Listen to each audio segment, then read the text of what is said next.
संत तुकाराम महाराजांचा 340वा पालखी प्रस्थान सोहळा जो आहे तो आता काही तासांवर येऊन ठेपलेला आहे।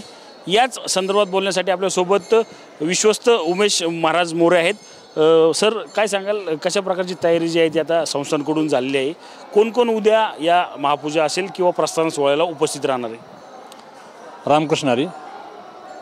मेकापडे निराळा सांडून यायचा सोहळा उद्या जगद्गुरू संत तुकाराम महाराजांचा 340वा पालखी सोहळा पंढरपूरकडे प्रस्थान ठेवत आहे। त्या अनुषंगाने शासकीय स्तरावरती, संस्थांच्या स्तरावरती सर्व तयारी संस्थांकडून पूर्ण करण्यात आलेली आहे।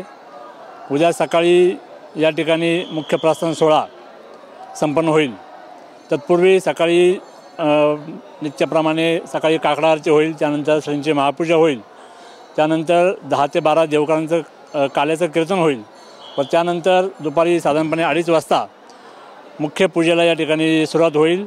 राज्याचे मुख्यमंत्री सन्माननीय देवेंद्रजी फडणवीस, उपमुख्यमंत्री सन्माननीय अजितदादा, सन्माननीय इतर मान्यवर यांच्या उपस्थितीत आणि एक सन्माननीय मानाचे वारकरी यांच्या शुभ हस्ते या ठिकाणी मुख्य प्रस्थान सोहळ्याला दुपारी सुरुवात होईल।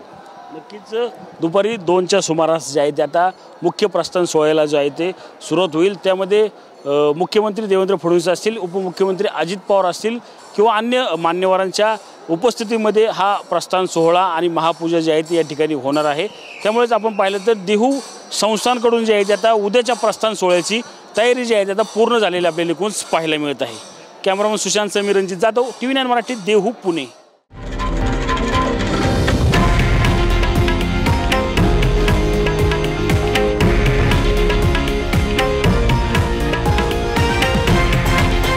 हे आहे देशातील नंबर 1 न्यूज नेटवर्क आणि आपण पाहत आहात TV9 मराठी, एकमेव।